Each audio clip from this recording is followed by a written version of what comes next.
Assalamu alaikum wa rahmatullahi wa barakatuh. This is Najwa Hussaini with Azadi News. Bangladesh Hope Burma will take back Rohingyas.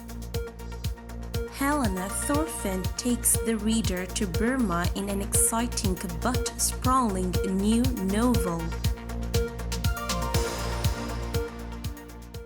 Foreign Minister A.K. Abdul Momen yesterday hoped that Burma would take back Rohingyas gradually as the pressure on Burma would be mounted following the recent adoption of resolution in the United Nations. I believe the pressure will be mounted on Myanmar as the resolution has been passed by consensus, he told reporters after paying tribute to father of the Bangladeshi nation Bangabandhu Sheikh Mujibur Rahman in Tangipara. Momen said Burma did not say they would not take back their people. We hope Myanmar will create a conducive environment for the voluntary return of the Rohingyas. The foreign minister said every country wants a peaceful solution to the Rohingya crisis. It's great news for us that all the countries want the Rohingyas to go back to their country, he said.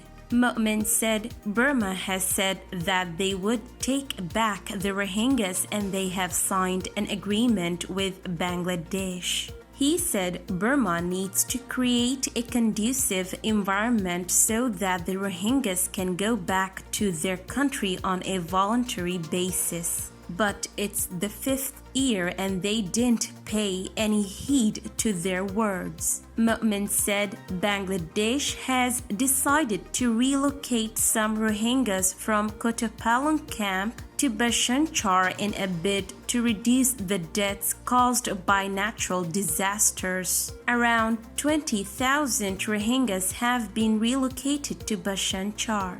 Bangladesh has a plan to relocate 1 lakh Rohingyas to Bashanchar in phases.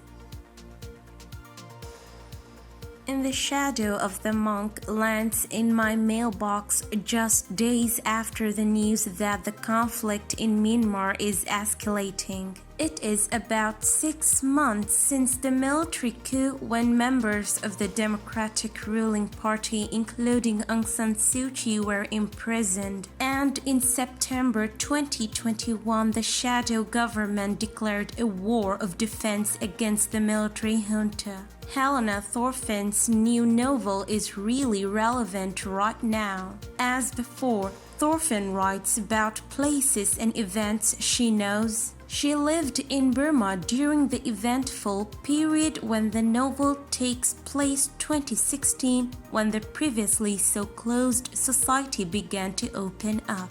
A society that is now closing again. The experienced Thorf reader also recognizes the mixture of thought-provoking elements, fact-forming dialogues, and picturesque environmental descriptions, as well as how the story is built up of several different tracks that are slowly woven together. At the center of the story is Katja, an overworked and bought-out communications manager in a small municipality who travels to Yangon to visit her nephew Simon. He is a trainee at UNICEF and together with Trish, a young Swedish-American entrepreneur who is in the middle of Myanmar's IT revolution. They live in a house on Trish's missionary parents' plot where her charismatic mother Bonnie runs a fair trade project and the artist Zal works to renovate teak furniture. It's about freedom of speech, fake news and meditation, human rights and social media. In parallel, we get to follow Piu Piu in the region of Arkan, where she searches for her beloved Mohammed, who is a Muslim, and Rohingya, the ethnic group that is subjected to great persecution in Burma. Their daughter Nini has just been sent as a nun to Yangon in the same temple where Piu Piu's brother is a monk and the Buddhist movement is changing, and where Katja ends up at a meditation retreat. Especially the role of the IT revolution in propaganda dissemination and the democratic development is very exciting to follow. This is today's news. To get more updates about Rohingya, subscribe to our YouTube channel and hit the notification bell. Visit our website azaditvnews.com and follow our social media accounts. Wassalamu alaikum wa rahmatullahi wa barakatuh.